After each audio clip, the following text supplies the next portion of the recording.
Hello student, I am Shruti Gaur. Bioversity में आपका स्वागत है। तो अब तक हम एंडोक्राइन ग्लैंड के बारे में पढ़ चुके थे और जो उसकी फर्स्ट ग्लैंड थी पिट्यूटरी ग्लैंड के बारे में हमने कुछ पढ़ा था और कुछ हम आज की लेक्चर में पढ़ेंगे। जैसे हमने पिछले वीडियोस में हमने पढ़ा था कि पिट्यूटरी ग्लैंड कहाँ लोकेट होती है बॉडी में, ये हम पढ़ चुके थे। अब जो पिट्यूटरी ग्लैंड के से सीक्रेट होने वाले हार्मोन है उनका आज अध्ययन करेंगे। तो सबसे पहले हम ये जानेंगे पिट्यूटरी ग्लैंड टू लोब की बनी हुई होती है। Pituitary gland made of two lobe. First होता है हमारा एंटीरियर लोब या एडेनोहाइपोफाइसिस,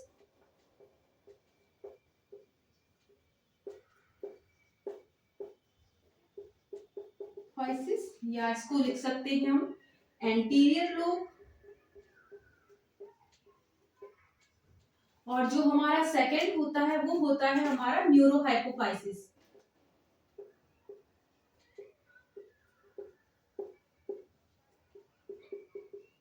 या हम लिख सकते हैं इसे पोस्टीरियर लोब।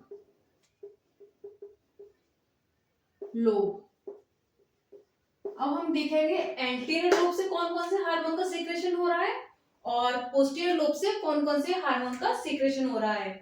जैसे एंटीरियर लोब से होता है, पहले हमारा होता है फर्स्ट पे होता है ग्रोथ हार्मोन।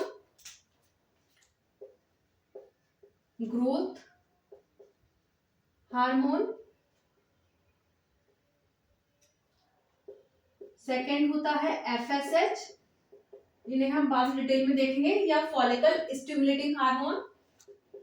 थर्ड होता है एलएच या ल्यूटिनाइजिंग हार्मोन। फोर्थ होता है हमारा एमएसएच, जिसे बोलते हैं मेलेनोसाइट स्टिमुलेटिंग हार्मोन। फिफ्थ होता है हमारा टीएसएच, जिसे बोलते हैं हम थायराइड स्टिमुलेटिंग हार्मोन। सिक्स होता है हमारा एसीटीएच या एड्रेनल कॉर्टिकोट्रोपिक हार्मोन। और जो सेवंथ होता है वो हमारा होता है प्रोलैक्टिन। ये इतना ज्यादा इंपॉर्टेंट नहीं है क्योंकि इसे हम पोस्टर लोब में भी पढ़ेंगे, तो इसे हम थोड़ा सा देख लेंगे प्रोलैक्टिन क्या होता है। अब जो न्यूरोहाइपोफाइसिस है उससे दो हार्मोन का सीक्रेशन होता है। पहला होता है ऑक्सीटोसिन और जो हमारा सेकंड होता है वो होता है हमारा वैसोप्रेसिन, जिसे हम बोलते हैं एंटी डाययूरेटिक हार्मोन या एडीएच। तो सबसे पहले हम पढ़ते हैं ग्रोथ हार्मोन के बारे में कि ग्रोथ हार्मोन क्या होता है। ग्रोथ हार्मोन जैसा कि इसके नाम से क्लियर है कि ये ग्रोथ के लिए रिस्पॉन्सिबल होता है। फिर हम देखेंगे कि जब बॉडी में कम सीक्रेट होता है, मतलब जब इसका हाइपो सीक्रेशन होता है तो क्या इफेक्ट होता है, और जब इसका हाइपर सीक्रेशन होता है तो क्या इफेक्ट पड़ता है। चलिए तो हम देखते हैं ग्रोथ हार्मोन के बारे में। ग्रोथ हार्मोन, उससे पहले हम एक चीज जानेंगे कि जो ग्रोथ होती है वो बर्थ टू 21 ईयर होती है। 0 से 21 ईयर जो ग्रोथ होती है वो 0 से 21 ईयर होती है। इसके बाद जो ग्रोथ होती है वो स्टॉप हो जाती है। क्यों? अभी क्वेश्चन आता है कि स्टॉप 21 ईयर के बाद में ग्रोथ स्टॉप क्यों हो जाती है। क्योंकि जो हमारी लॉन्ग बोन होती हैं, जैसे हमारे थाइस की हो गई, बैकबोन हो गई और नेक की, तो इनके जो एंड पार्ट होता है उस पर इपिफाइजियल प्लेट का फॉर्मेशन हो जाता है। जैसे ये बोन है, इसके एंड प्लेट पर इपिफाइजियल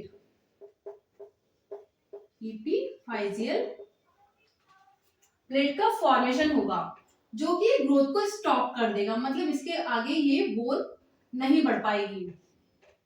तो इसलिए 21 ईयर के बाद में ग्रोथ स्टॉप हो जाती है क्योंकि इनके एंड पार्ट पर इपिफाइजियल प्लेट का फॉर्मेशन होता है। अब हम अपने मेन पॉइंट पर आते हैं कि ग्रोथ हार्मोन के हाइपोसिक्रेशन से क्या होता है और हाइपर सिक्रेशन से क्या होता है। हम देखेंगे hyposecretion of growth hormone. Hyposecretion of growth hormone.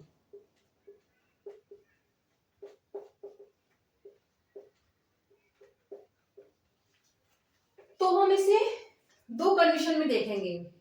अगर ये हाइपोसिक्रेशन ग्रोथ पीरियड में ही होता है, मतलब 21 के अंदर ही अंदर ये हाइपोसिक्रेशन होता है, तो क्या होता है? तो एक डिसीज हो जाती है जिसे बोलते हैं pituitary डॉर्फिज्म। Pituitary डॉर्फिज्म।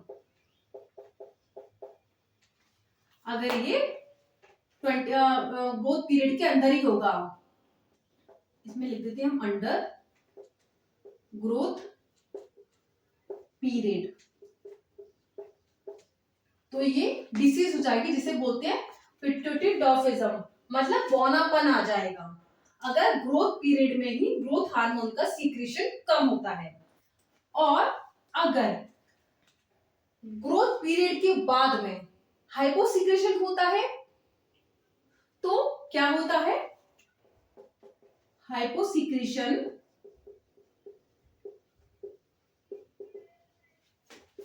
Of growth hormone after growth period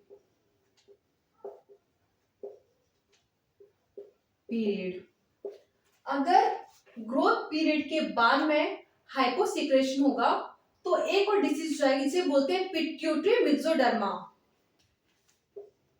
pituitary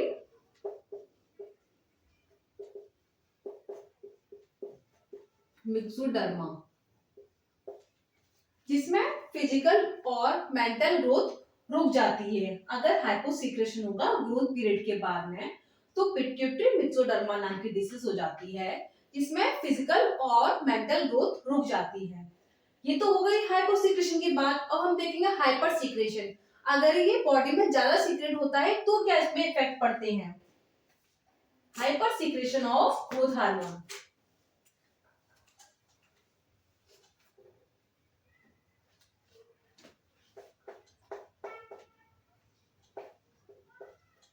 hyper secretion of growth hormone, तो इसी में भी हम वही दो कंडीशन लेके चलेंगे कि अगर ग्रोथ पीरियड के अंदर होगा तो क्या होगा, और ग्रोथ पीरियड के बाद में सीक्रेट होगा तो क्या होगा।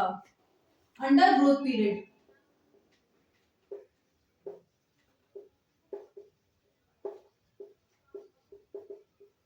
तो क्या होगा, हाइपर सिक्रेशन होगा तो ज्यादा से ज्यादा ग्रोथ हो जाएगी और जो मेल होगा वो जाइंट की तरह लगने लगेगा। लिख देंगे हम more growth and man become giant. Body में अगर हाइपर सिक्रेशन होगा तो ग्रोथ ज्यादा हो जाएगी और जो मेन होगा वो जाइंट की तरह लगने लगेगा। अब हम देखेंगे hyper secretion of growth hormone after growth period क्या होता है। Hyper secretion of growth hormone after growth period.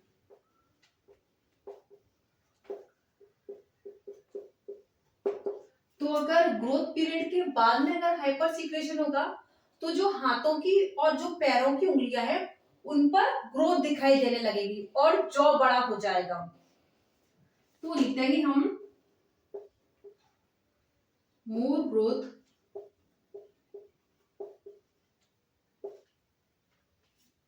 In hind limb, forelimb and jaw। ठीक है, तो हाइपर सिक्रेशन होगा ग्रोथ पीरियड के अंदर तो बॉडी में ज्यादा ग्रोथ हो जाएगी और जो मैन होगा जाइंट की तरह लगने लगेगा। और अगर हाइपर सिक्रेशन ग्रोथ हार्मोन के बाद में होगा, हाँ, hyper secretion of growth hormone after growth period. Growth period के बाद में हाइपर सीक्रेशन होगा तो ज्यादा growth hind limb, four limb और जॉ में हो जाएगी। तो ये इसका इफेक्ट पड़ता है हाइपर सीक्रेशन और हाइपोसीक्रेशन। तो अब हम देखेंगे अगले हमारे हार्मोन के बारे में, जिसे बोलेंगे हम फॉलिकल स्टिमुलेटिंग हार्मोन।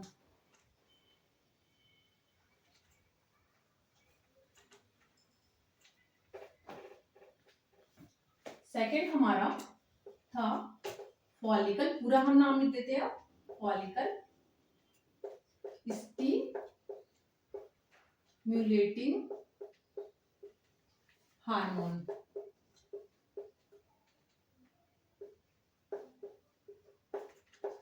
तो ये मैन में क्या करता है और फीमेल में क्या, मेल में क्या करता है और फीमेल में क्या करता है, ये हम देखते हैं। In male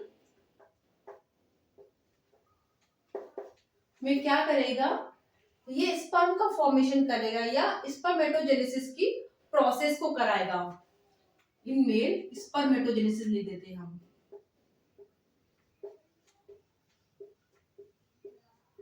genesis. और अगर हम फीमेल में देखें, इन फीमेल, तो फीमेल में ये ग्रेफिन फॉलिकल्स का फॉर्मेशन करेगा। Formation of Graafian follicles.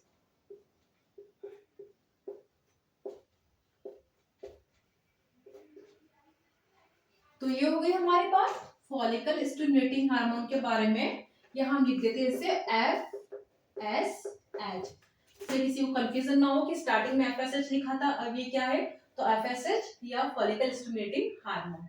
Third है हमारा LH, जिसे हम लिखा था ल्यूटिनाइजिंग हार्मोन।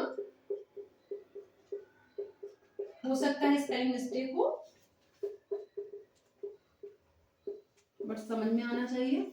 ल्यूटिनाइजिंग हार्मोन, तो इसे हम बोलेंगे मेल में, मेल में इसे एक नाम से पुकारते हैं जिसे बोलते हैं ICSH। तो हम इसे लिखेंगे इंटरस्टिशियल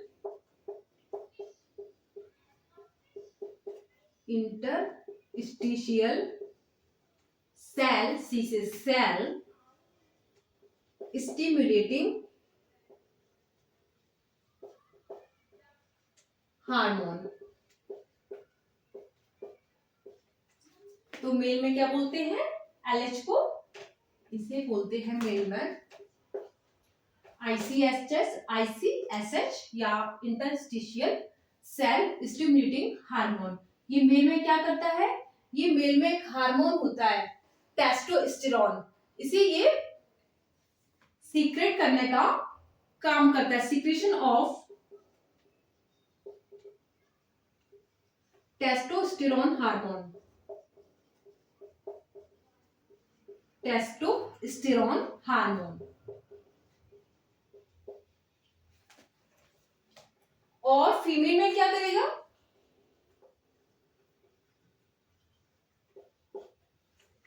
फीमेल में ये ओव्यूलेशन को कराएगा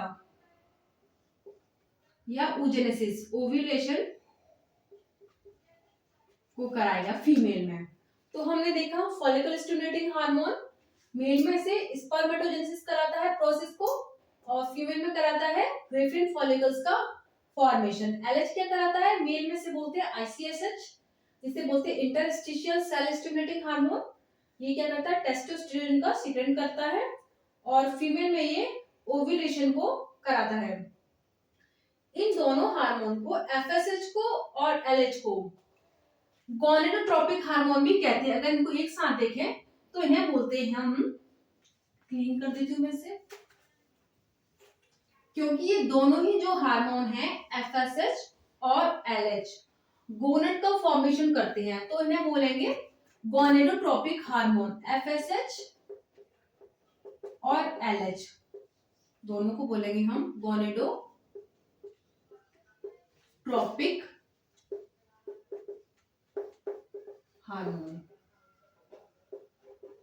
अभी तक हम 3 हार्मोन के बारे में पढ़ चुके हैं। ग्रोथ हार्मोन जो ग्रोथ के लिए रिस्पॉन्सिबल होते हैं। हमने देखा अगर बॉडी में ज्यादा सीक्रेट होगा तो क्या इफेक्ट होगा, कम सीक्रेट होगा तो क्या इफेक्ट होगा। सेकंड देखा था हमने FSH follicle stimulating hormone, male में क्या स्पर्मेटोजेनेसिस और फीमेल में क्या कर रहा था ग्रेपिन फॉलिकल्स का फॉर्मेशन। थर्ड देखा हमने एलएच जिसे बोलते हैं हम ल्यूटेनाइजिंग हार्मोन, जो मेल में टेस्टोस्टेरोन हार्मोन का सीक्रेट करता है और फीमेल में करता है ये oogenesis या ओव्यूलेशन को पॉसिबल कराता है। अब हम पढ़ेंगे अपना फोर्थ जिसे बोलते हैं हम MSH मेलेनोसाइट। ये थोड़े सिंपल है तो इसे मैं ऐसे वर्बली बता दूंगी। Melanocyte stimulating hormone.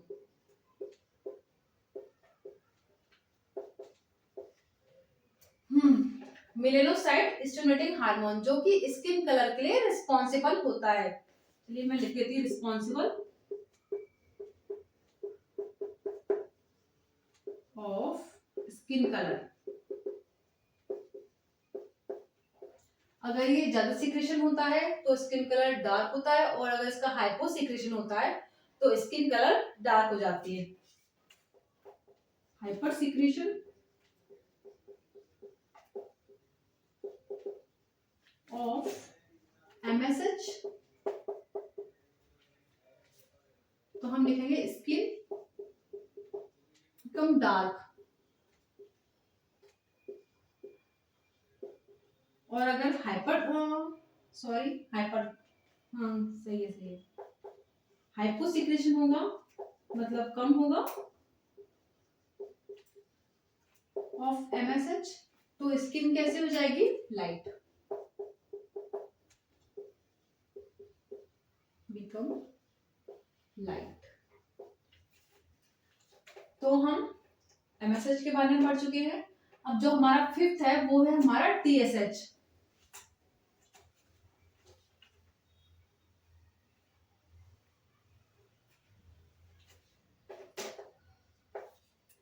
TSH या बोलेंगे इसे thyroid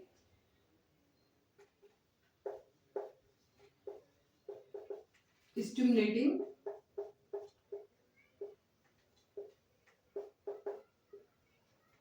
hormone. Thyroid stimulating hormone नाम से क्लियर है, ये थायरोक्सिन हार्मोन का सीक्रेशन करता है। Responsible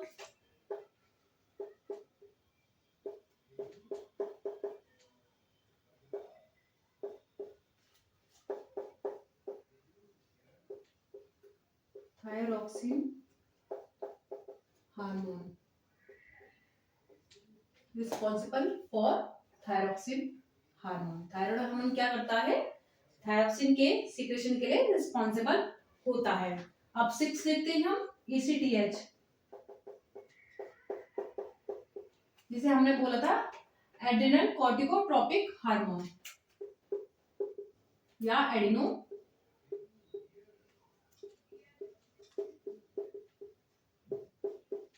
trophic hormone. ये क्या होता है जैसे एड्रिनल ग्लैंड में 2 पार्ट होते हैं, एक होते हैं कॉर्टेक्स और दूसरा होता है मेडुला। तो जो कॉर्टेक्स वाले भाग होता है उससे ये हार्मोन का सीक्रेशन करता है। तो ये एड्रिनल ग्लैंड में कॉर्टेक्स वाले पार्ट से हार्मोन का सीक्रेशन करता है। Secretion hormone secretion of hormone of cortex part। अब जो 7 था हमारा वो था प्रोलैक्टिन।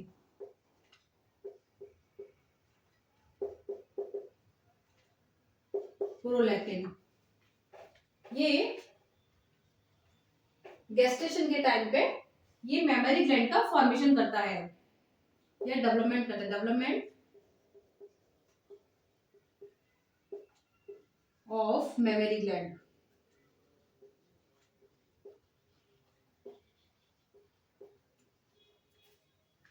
ये इसको रिलेट करते हुए चलेंगे हम। जो पोस्टीरियर लोब से जो हार्मोन सीक्रेट होते हैं, दूसरा जो पहला होता है ऑक्सीटोसिन, उसमें इसका थोड़ा सा हम बताएंगे कि उसका क्या मतलब होता है। प्रोलैक्टिन क्या करता है, मेमोरी ग्लैंड का डेवलपमेंट करता है, और जो ऑक्सीटोसिन हार्मोन क्या होता है, मेमोरी ग्लैंड में मिल्क का फॉर्मेशन करता है। तो ये थोड़े पॉइंट मिलते जुलते हैं। अब हम ये तो थे हमारे एंटीरियर लोब से सीक्रेट होने वाले हार्मोन। इसमें हमने पहला देखा ग्रोथ हार्मोन, सेकंड देखा हमने एफएसएच या फॉलिकल स्टिमुलेटिंग हार्मोन, थर्ड देखा हमने एलएच, फोर्थ देखा हमने एमएसएच, फिफ्थ देखा हमने टीएसएच, और सिक्स देखा हमने एसीटीएच, और जो सेवन देखा हमने प्रोलैक्टिन। अब हम देखेंगे पोस्टीरियर लोब से सीक्रेट होने वाले हार्मोन।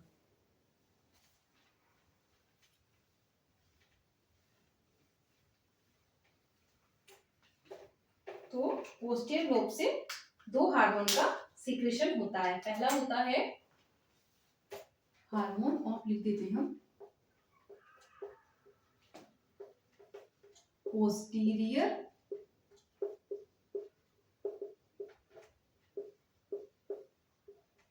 Lobe hormone. तो पहला था हमारा oxytocin hormone, oxytocin hormone.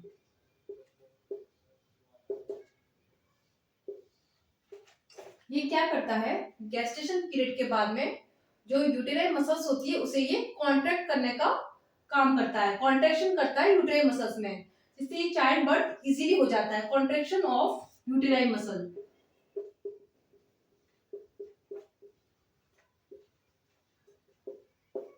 Uterine muscle, uterus muscle, तो जिससे जो चाइल्ड बर्थ होता है इजीली हो जाता है। क्या करता है ये ऑक्सीटोसिन हार्मोन, यूटेराइन मसल्स को कॉन्ट्रैक्ट करता है, और जो मेमोरी ग्लैंड होती है उसमें ये मिल्क का फॉर्मेशन करता है, प्रोडक्शन ऑफ मिल्क। तो हम इसे एक हार्मोन के एक नाम से और जान सकते हैं, जिसे बोलते हैं, इसे हम बर्थ हार्मोन के नाम से भी जानते हैं, क्योंकि ये बर्थ में हेल्पफुल होता है, बच्चे के बर्थ में। तो न्यूक्लियर मसल को कॉन्ट्रैक्ट करेगा और मेमोरी ग्लैंड में मिल्क का फॉर्मेशन करेगा। वो क्या कर, प्रोलैक्टिन क्या कर रहा था, मेमोरी ग्लैंड का डेवलपमेंट कर रहा था, और ये क्या, ऑक्सीटोसिन मिल्क का फॉर्मेशन करता है मेमोरी ग्लैंड में, ऑक्सीटोसिन हार्मोन। अब जो हमारा सेकंड आया है वो है वैसोप्रेसिन। तो इसे समझने के लिए हमें थोड़ा सा किडनी पार्ट पे जाना पड़ेगा। सेकंड, अब हम पढ़ेंगे वैसोप्रेसिन के बारे में, या जिसे बोलते हैं एंटी डाययूरेटिक हार्मोन। तो इसे समझने के पहले हमें किडनी के बारे में थोड़ा जानना होगा कि किडनी की जो फंक्शन यूनिट होती है वो क्या होती है, नेफ्रॉन। तो हम नेफ्रॉन के स्ट्रक्चर के द्वारा एंटी डाययूरेटिक हार्मोन को हम अच्छे से समझेंगे। जो हम नेफ्रॉन का स्ट्रक्चर देखते हैं तो एक कैप्सूल लाइक स्ट्रक्चर नजर आती है, जिसे हम बोलते हैं वोमन कैप्सूल, वोमन कैप्सूल। ये हम एक रफ डायग्राम बना लेंगे क्योंकि इतना डिटेल में नहीं जाना हमें। ये है हमारा वुमन कैप्सूल, कैप्सूल, और ये है पीसीटी मतलब प्रॉक्सिमल कॉन्वोल्यूटेड ट्यूब्यूल, और ये है DCT, distal convoluted tubule, tubule. तब हम देखेंगे इसमें दो आर्टरी होती है, एक होती है एफरेंट, एफरेंट हम पहले बना लेते हैं, ये देखिए। तो ये एफरेंट आर्ट्रियोल, एफरेंट आर्टरीरोल। ये जो एफरेंट आर्टरियल होती है वो ब्लड को लेकर के आती है, और जब ब्लड को लेकर आती है तो ये आगे जाकर कुछ ब्रांचेस में डिवाइड हो जाते हैं। हम ऐसे करके ब्रांचेस बना लेंगे, ये ब्रांचेस ब्रांचेस और इसमें से आगे जाके एक ब्रांचेस पतली हो जाती है जिसे बोलते हैं इफ्रेंट इफ्रेंट इफ्रेंट आर्टरियोल।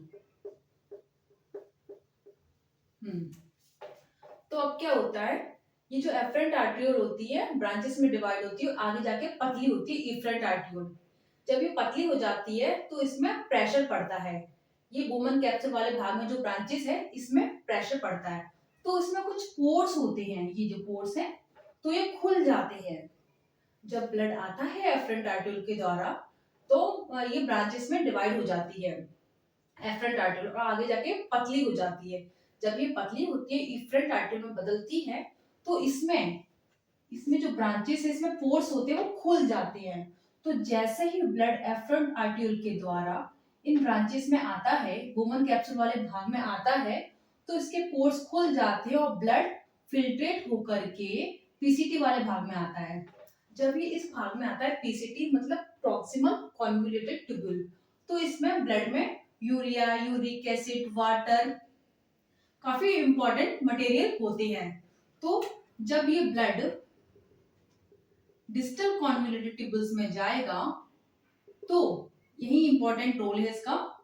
तो क्या होगा, इसमें से वाटर को निकाल लिया जाएगा, किसके द्वारा? एंटी डायूरेटिक हार्मोन के द्वारा, यूरेटिक हार्मोन के द्वारा वाटर को डीसीटी वाले भाग में से निकाल लिया जाएगा। क्यों निकाल लिया जाएगा? अगर यहाँ से डीसीटी वाले भाग से वाटर को इफरेंट आर्टरियोल में नहीं भेजा जाता तो यूरिन में वाटर का काफी अमाउंट जाता है, तो यूरिन होता है वो डाइल्यूट होता है। तो इस कंडीशन में क्या होता है, इसमें कंडीशन में क्या होता है, वाटर सीधे बॉडी से आउट हो जाता है। तो ऐसे पेशेंट को प्यास बहुत लगती है, वो वाटर इनटेक करता है और वाटर बिना ही सेल में पहुंचे सीधे ही बॉडी से आउट हो जाता है।